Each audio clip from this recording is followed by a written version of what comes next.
Today, I have the beautiful Jara Geipel on the Awaken Feminine podcast. She's joining me all the way from Germany. Welcome to the show. Hello, everyone. I'm so excited to be here today. Yes. And I met you quite a few months ago, but I just remembered when I first met you, you had your baby with you, and now I want to just let everyone know she's also still got her baby on her while she's doing the Yes. podcast. So I just love how she's just able to integrate, that into her business. So I just love it.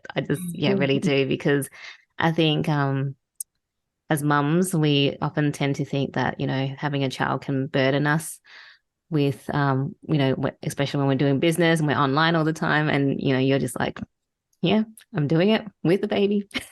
Yeah, I love it. it's a So, choice. yeah, it is a Mm. choice. So Yara, can you just give our audience a quick rundown, a quick introduction of who you are and what you do? Yeah, for sure.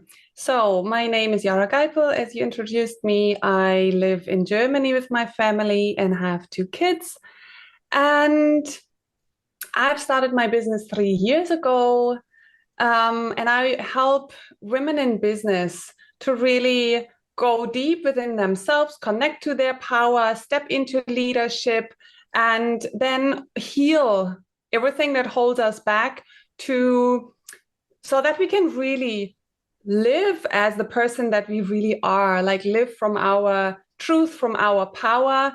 And I actually help women to overcome money blocks. So, like shifting mindset and energy around money into prosperity.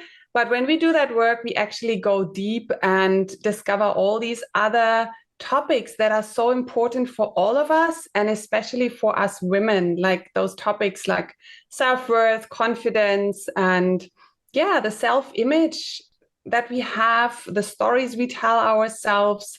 Yeah, so that is the work that I do. Thank you for sharing that. And I love what you do, because I think it's so important. It's so important, especially around money. Women tend to have a lot of blocks around money. Mm, But I want to dive into that a bit after I ask you this question, yeah. because I always love to ask my guests this question first before I dive in, because sometimes I forget and then and then I'm like, oh no, I haven't asked the question. So before we dive in, Yara, can you share with us what is your definition of an awakened feminine? My definition of an awakened feminine is that we have the awareness and the consciousness around who we are and our qualities, our strengths as a woman, because we all have the female and the male energy within us. And those energies, they play a role in our life for ourselves, but also in our business. So when we awaken, for me, that means that we become conscious around that. Like there are so many parts to it, but our thoughts, really, our beliefs, then how we feel, how we treat ourselves, how we treat others or react to others, or also the happenings in the world. It's basically this that awareness. Mm, thank Yeah. you. Thank you for sharing that. So, Yara, let's dive into you and what you do and whatever else, decides to come through Yeah. during the podcast. We can go a bit freestyle here. What Yeah. I really love for you to share is, your journey with money and stepping into your own power. Mhm. Because Mhm. obviously, I think as coaches, we tend to help people with things that we've gone through, because that's where our Exactly. superpower is. So I would just Yeah. love for you to just share your journey, because, I think that's usually, well, that is always the most powerful part of the Yeah. Yeah. conversation. Yeah. Okay, let me start in my childhood, of course. I am the oldest of three kids. And when I think back, we never really had enough, or we had just enough to get by. And my father was and still is an architect. He has his own office. But when I was young, like that time that I remember roughly, let's say between maybe 7 and 17, like those years, he still struggled. He had a bit of an income, but he still struggled. So first of all, when it comes to my inner power, that was a time where my parents separated, and that was a very challenging time over many years. I am the oldest of 3 kids. My brother is almost 8 years younger than me. So I was like the second mother for my brother. I had a lot of responsibility. I was unhappy a lot, and I felt alone. So I didn't really connect too much to other children. Also at school, I was a bit in my own world due to the happenings at home and that stress and tension that was there. But that actually brought me to connecting to myself. And already I remember, I think I was maybe 13 or 14, where I was outside in nature and I cried and I was desperate and I started to pray. And I felt I'm not alone. I felt connected, and I started to talk to myself, and it made me feel better. And it was just something, I continued that, to talk to myself, to talk to my guides or the universe or whoever is there. And it helped me. It strengthened me. And for me, it was an experience that I can count on myself, let's say. I can fall back into myself. I've got myself with me. And that is something, when I was older than when I was between 22 and 30, I traveled alone around the world every year. And I had that sentence with myself all the time. All is good. I will be fine. I've got myself with me.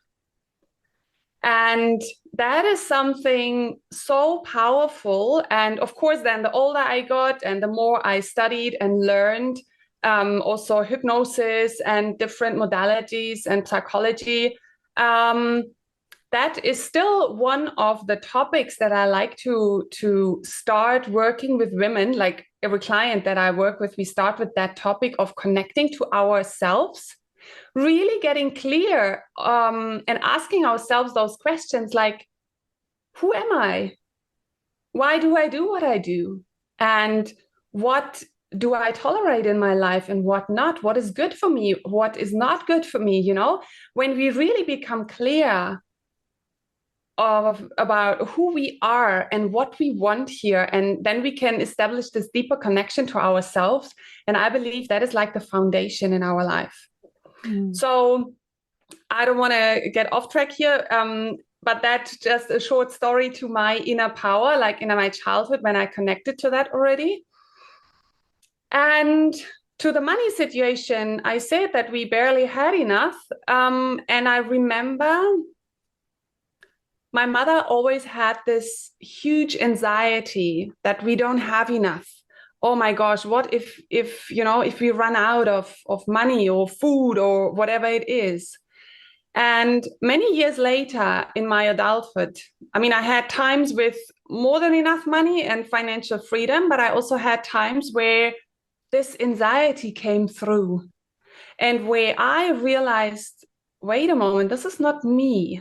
This is not my anxiety that I feel like, I don't know, what if next week I don't have money anymore? Where I thought that doesn't make sense, until I really went deeper into that and discovered that actually is something I took over from my mother, because I experienced this emotion and this pattern so much in childhood. And then I also discovered, when it comes to the side of my father, I remember when bills came, like when he got the letters, he took them and put them in a drawer in his desk and closed it with a smile and said, all will be fine.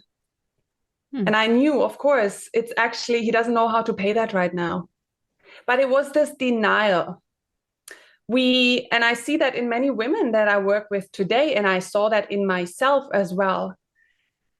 it happens often that we rather go into that denial because it hurts to face it. It hurts to face that we feel we can't pay that. And we feel at the same time we should be further, we should be more successful, we should be able to, handle that. And then we feel like, oh, maybe I'm not good enough for that, or I'm not worthy of this.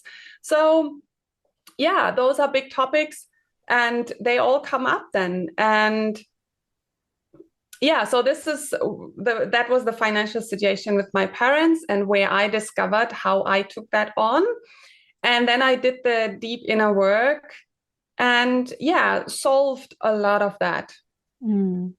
Yeah, and when I went through my life, I actually, most of the time, I had a really good financial situation created by myself, because I think partly because of this inner power, because I connected to myself and I know that I can always make money. I can always, I know we are resourceful, and I experienced that from myself, that I can do different jobs. That's what I did earlier, or I can run my business even with a baby now, and yeah, it works. I can care for myself, I have the resources. Yeah, that's awesome. Yeah. And I just love, you discovering that peace. Well, I love your story, but, the piece around you realizing that, the anxiety around money and how you deal with money a lot of the times when it wasn't really in alignment is because you picked up those things from your parents. And I mean, I think we all do, like our money, We all do. how we deal with money, a lot of it comes from our upbringing. Mm-hmm. Mm-hmm. So, and then the piece around you connecting with your guides and spirits so early on, it's so powerful. I mean, there's women, even in their, later years that don't do that because we don't give ourselves time to connect. Yeah. That's where I can say somehow it happened for me. And that is one of the many things we don't learn at school. It's not something in society where someone would say this is so crucial for your life, So it's either, my parents are also very spiritual, so I got a part of that already from them. But if someone gets if someone gets raised in a, let's say, superficial way, and there is no judgment here, but if someone isn't in touch with something like spirituality or meditation or going within, where would they get that from? It's mostly then through an extreme happening in life, or through a challenge that we discover there is more. Yeah. I'm just so glad now that, there's so much more talk, and it's so much more accessible for like people to get into mindfulness, get into connecting with themselves, even at an early age. I mean, I'm 40, and, back in the days, we were never, like you said, it's never taught in the school system because we just get taught to learn and learn your maths, English, whatever it is. Exactly. The question that came up for me is, so you work with women who, to help them connect with their inner power, and also through that to, bring in that prosperity. So you were talking about, prosperity is not just around money. Can you expand on that a bit more for us? Yeah, prosperity or abundance. Very often we straight think about wealth in terms of money, financial wealth.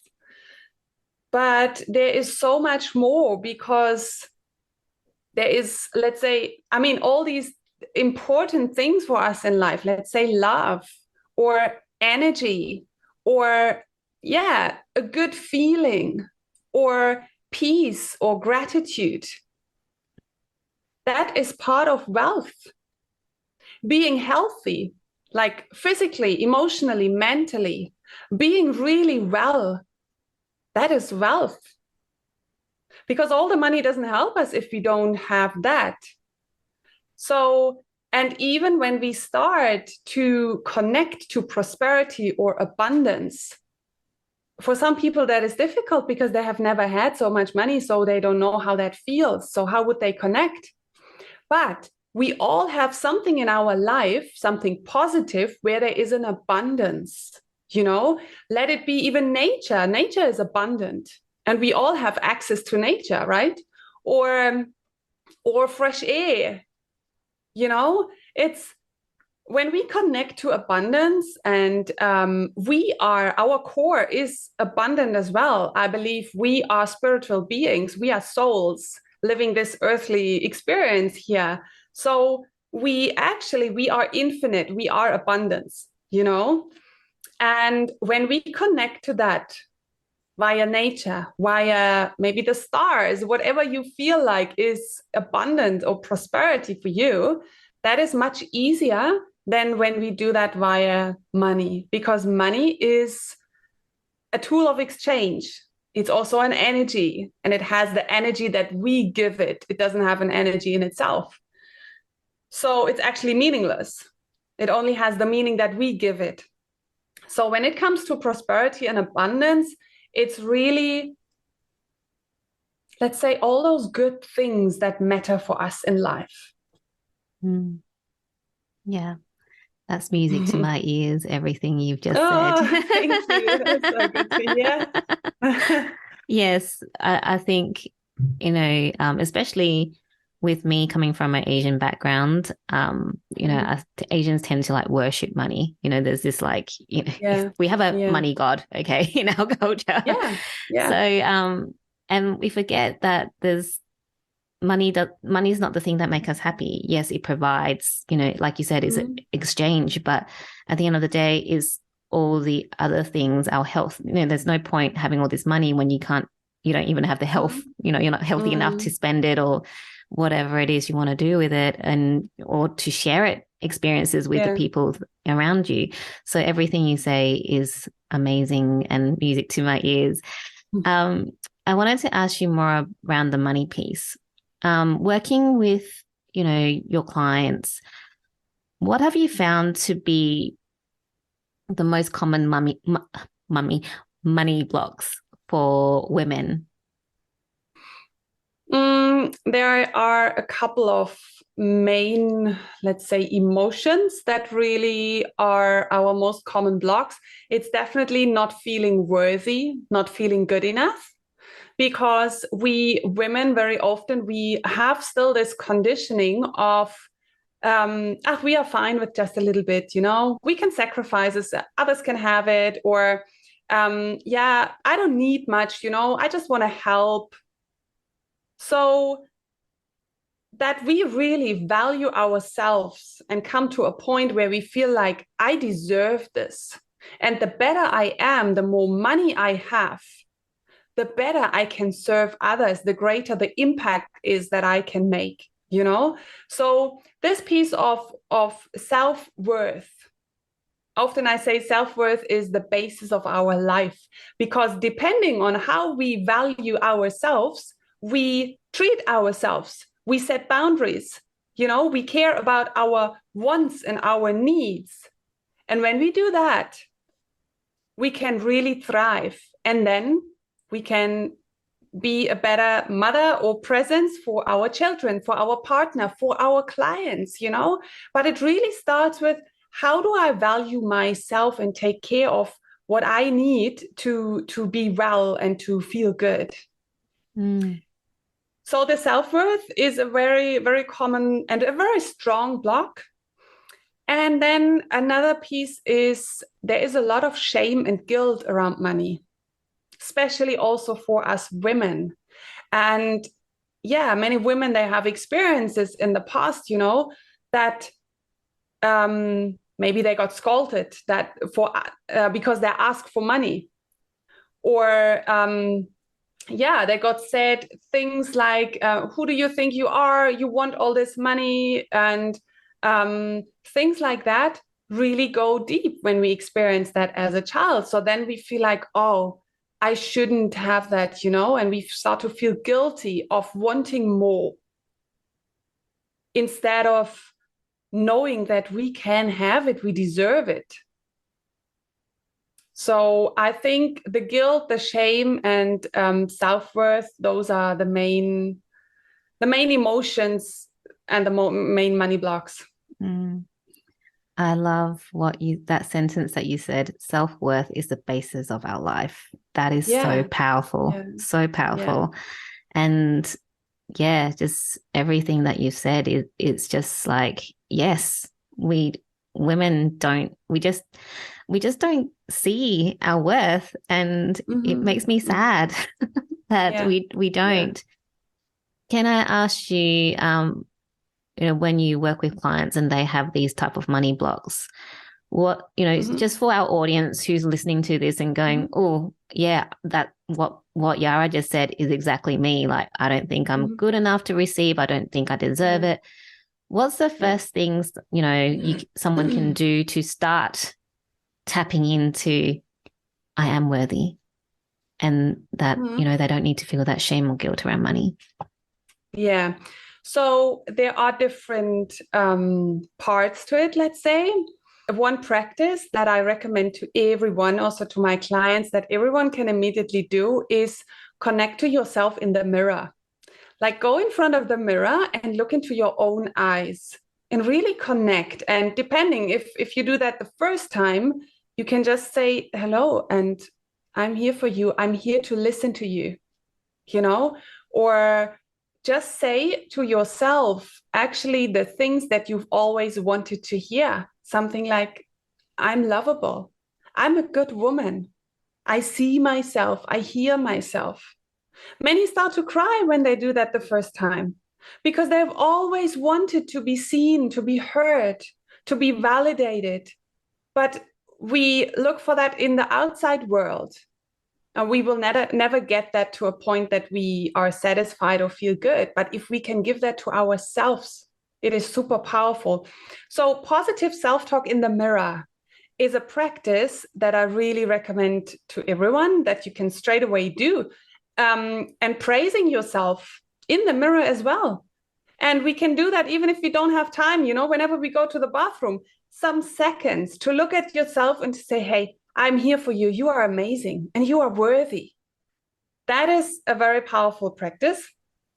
Then when we go deeper on this, it is necessary and really helpful to look at, where does it come from? What is the specific situation? And mostly there are many, but that is what I do with my clients in hypnosis or also in the coaching sessions. We really look at, what are the specific situations where those beliefs and those feelings and emotions started, where they got created? What are the experiences around that?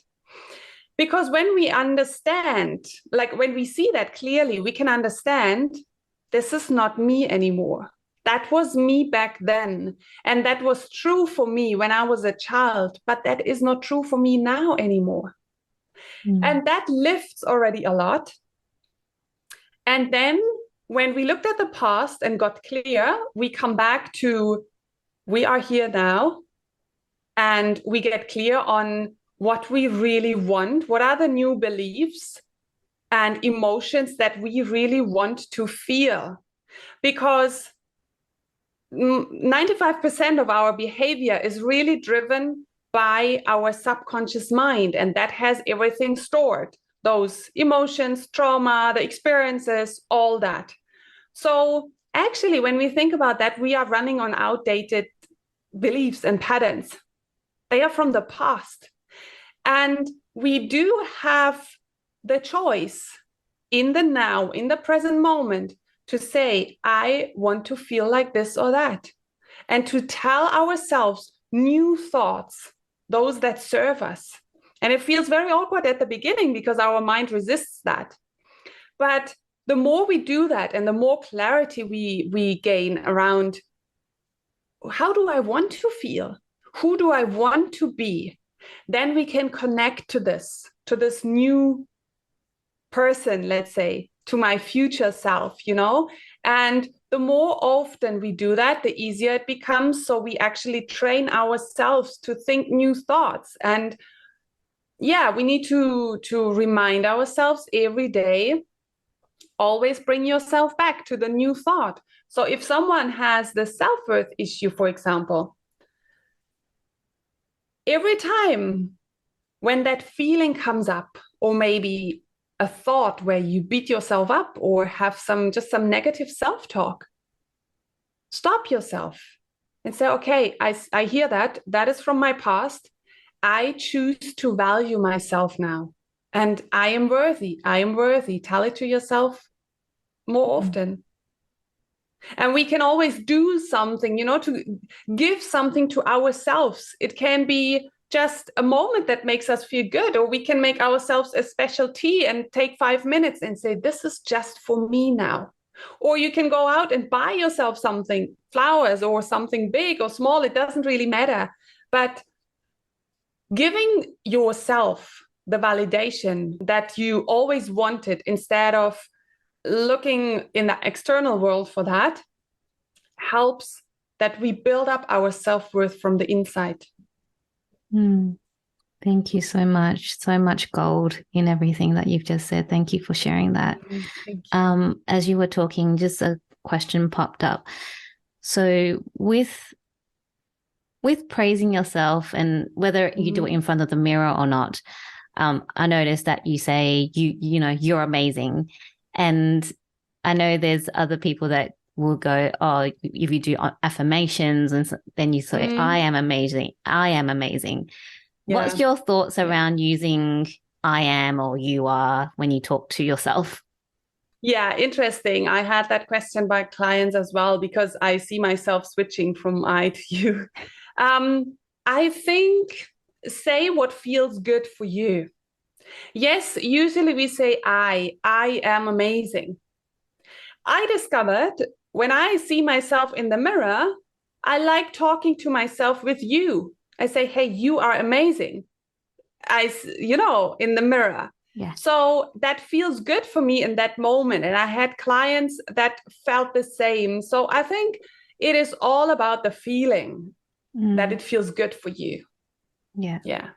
Yeah.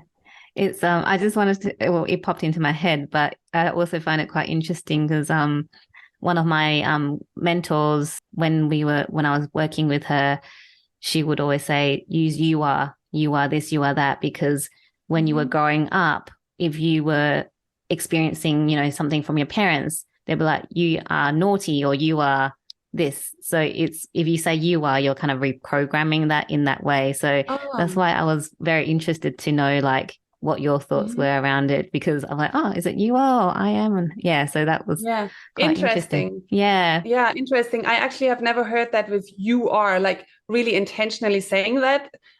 For me, it just came, and I only say that when I look at myself in the mirror. Yeah. When I'm with myself without a mirror, like on a walk, I say I don't say you. Yeah. Interesting. No, I just wanted to get your perspective. Yeah. This keeps coming back to me, this question, so I'm going to have to ask you. So we're going from like, you're working with your clients around money and empowerment to now you're parenting around money. So you grew up with your mum saying, we don't have enough, and your dad putting the bill away, smiling and saying, everything will be fine. And then obviously you realize that it's a pattern. How has that affected how you talk to money? How do you talk to your children about money? That is a very interesting question. Very good. And it is actually not an easy topic, I have to say, because so definitely it has affected me in the way that I'm quite conscious around how I speak about money to my children. Let's say my son, because she is still very little. Definitely, I teach him to value money, that even if we have it, it is worth a lot. And even if it's a little amount, even if it's just €1, that is worth something. Because having a lot doesn't mean like that, oh yeah, whatever. We anyway have more, if something breaks, we just replace it. No, it's really valuing everything that you have. And I'm saying it's a tricky topic as well, because I ask myself often, and I can't give a solution to that question. Maybe everyone can think about that. But I ask myself often, in nowadays world, I mean, we live in Germany, so it's such a consumer society. There is so much and in every shop, the children get exposed to, toys and games, and like really you get bombarded in daily life. And of course, children like my son, he says, oh, I want this, I want that, and this is so cool, and I want that, and I want a new one from this. And for us, there's this rule with us in the family, the big toys, it's for birthday and Christmas. And in between, yeah, there can be something little, but it's not that every 2 weeks or every month, it's normal to get a big toy. Because why? We have everything, and our happiness doesn't come from more and more stuff. But how do you teach your children to value everything?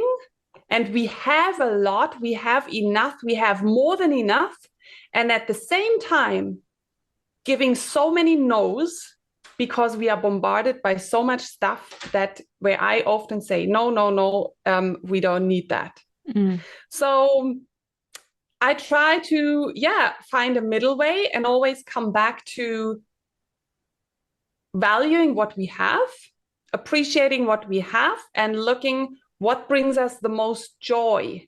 And that is where we actually see, like where I see with him, or where we see as a family, the most joy we have just going out into nature.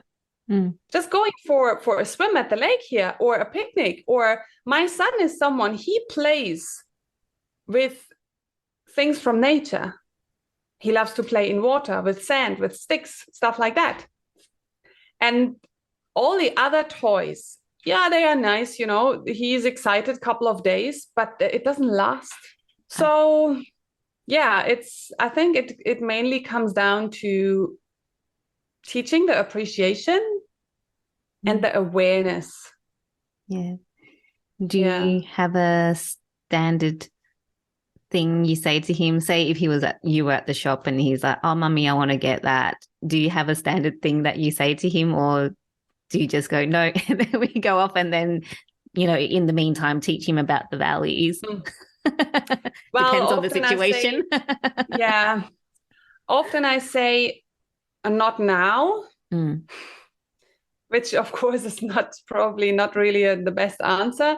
But we do have different things. For example, we have a rewarding box. We have, like, when he gets little rewards for what he did well, or when he can collect smileys, and then when he has 10 smileys, he can get something from the rewarding box.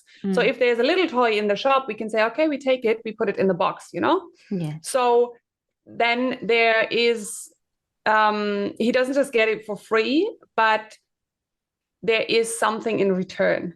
Yeah. Because that's for us in life as well. There isn't such a thing as something for nothing, Yeah. We have to give something in order to get something. So yeah, and when it's about something big, then I say, okay, let's put it on the list for birthday or Christmas. Yeah. Because then we can also see, is that really a lasting wish? Does he still want that in 2 or 3 weeks, or in 2 months, or is it long forgotten? Yeah. And usually there's a new toy that comes out, and then they're like, I want that one. Yeah. Yeah. No, yeah. I just, I was just fascinated with, because of what you've gone through, how that would affect your parenting. And I think, like you said, there is no right answer. It's just, how you go about it and teaching them, like, I really think what you're doing is great, like teaching them the value of money. And again, yes, is it exchange? I think sometimes people, when they do the work around money, they think they can just kind of like, sit there and money will just kind of come but you still need to, Yeah. press a button or something, something needs to happen for it to come. Maybe there's not a lot you Yeah. need to do, but there's still something, right? Yes, and I want to say something to that actually, because I also see, and especially in that whole movement with spirituality, and there are many spiritual healers and people, and again, there is no judgment, but just what I've seen and also heard from others is that some are so much on the focus, oh, we just need to get into the right energy and we just need to envision it, and really be in it, like feel it and see it in our imaginary eye. And that is all great. And I also say yes to that. And that is 80% is our mindset and our energy. But the 20%, even if it's the smaller part, is essential. And that is taking aligned action. Because, for example, no matter when you sit on your couch and you close your eyes and you think of that you are on the beach and you feel the warmth of the sun, and you hear the waves and you feel the sand under your feet, it's all amazing, but it's not going to get you to the beach. You still need to get up from the couch and go there somehow. And many people want to skip that part of really taking aligned action, which can even be uncomfortable, where they maybe need to push themselves, where you need to become visible, where you need to show up and you need to claim your confidence and all those things, but it's essential. Yeah. Just wanted to add that. Yes. And I think like you said, there is this movement where it's like just focus on the energy, but the action part is just, it's essential. It's all connected. Yes. Yeah, for sure. I'm just looking at the time. So I don't want to take up too much of your time. I just loved our conversation today. So I want to ask you, what do you want our listeners to take away from our conversation today? I want to say that whoever is listening here, no matter where you come from, or no matter what you got told or what you learned, where you come from, you have the power at any moment to make changes within yourself and in your life. And really, it starts in your thoughts. And you can always do something to shift your life and your situation or your financial situation, whatever it is. And really, it starts by you connecting to yourself. So that's why I want to mention the mirror work again, because we don't have to stay stuck. We don't have to stay in suffering or pain or in discomfort in a situation we don't like. We don't have to. There's always something we can do. And it really starts with you. So connect to yourself and think different thoughts, be good to yourself. And already that is a starting point to change. That's such beautiful advice. Thank you. Thank you. Thank you so much for sharing that. And, I just love listening to you talk. You've just got so much power when you talk. And I love your accent. I can listen to it all day. I'm just like going, oh, I love your accent so much. Oh, thank you. That's good to hear. Yara, I want to ask you, before we wrap up, if you can share with our audience what's currently, getting you really excited and getting you to jump out of bed. Like in my business or in my personal life? It can be anything. Business, personal life, whatever you feel called to share. There are actually many things. I mean, my daughter, 14 months, doing her first steps. It's just beautiful and amazing. So every day with her is a gift.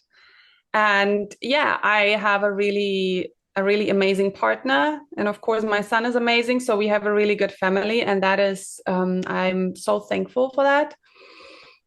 And my clients, actually, the people, or even those women I'm in touch with, maybe there were clients, maybe they will become clients, like women that I connect to, they really mean a lot to me. And so many have done amazing changes and shifts in their life. and they appreciate me. I appreciate them. So the work that I do really comes from my heart, and I'm absolutely passionate about my hypnotherapy and coaching. And I also have a new program, Money Shift 7, where we do exactly that in 7 weeks to go deep on connecting with ourselves and the money story. And all that is so exciting for me because, yeah, it comes from my heart and I am connected to myself. And then things flow, and then the ideas come. And that makes me excited to see that with all the work that I do for others and for myself, it just gets bigger and bigger and more exciting every day. So it's beautiful and I love it. I love that. Thank you so much for sharing both, what's lighting you up in your personal life and also in your business. And your new money program sounds amazing. And I think, for anyone listening right now and going, I need to sort out my money issues, we're going to go and find Jara. So, Jara, where is the best place to find you? Yeah. So the best place is my Facebook profile and then also my Facebook group. I don't know if you will put the links somewhere here below, probably, so people can find that. Yeah, my profile and my group, and there will be all further details and possibilities to connect to me. And yeah, I'm happy for anyone who wants me to ask a question or wants to hear more information or get some support. So yeah, just reach out and I'm happy to connect. Thank you so much for sharing your love and wisdom with us today, Jara. You're a joy. And like I said, I just can listen to you speak all day. So thank you once again. It's been such a beautiful conversation. And I'll have all your details in the show notes so people can reach out to you and find you and whatever they want to contact you and have a chat. So thank you so much once again. Thank you so much for having me. It was really a pleasure to be here with you, to have this conversation and to share a bit from my life and my work. Thank you so much.